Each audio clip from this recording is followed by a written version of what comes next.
Hello friends, আজকে চলে এসেছি মহালয়ার দিন সকাল সকাল মায়ের ঠাকুর ঘরে। তোমাদের সাথে শেয়ার করে নিচ্ছি মায়ের ঠাকুর ঘরটা।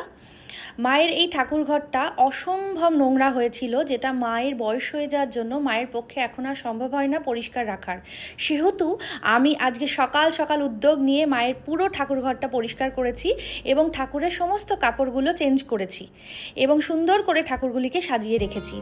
এবং পুরনো যে কাপড়গুলো পাতা ছিল সেগুলো ভালো করে কেচে নিচ্ছি, যাতে কি পরবর্তীকালে সেই কাপড়গুলিকে অল্টার করে মা ইউজ করতে পারে। বন্ধুরা, ব্লগটি তোমাদের কেমন লাগলো অবশ্যই কমেন্ট করে জানিও, এবং ব্লগটি যদি তোমাদের ভালো লেগে থাকে তাহলে লাইক শেয়ার করো এবং তার সাথে চ্যানেলটি প্লিজ সাবস্ক্রাইব করে দিও, তাহলে খুব ভালো লাগবে আমার।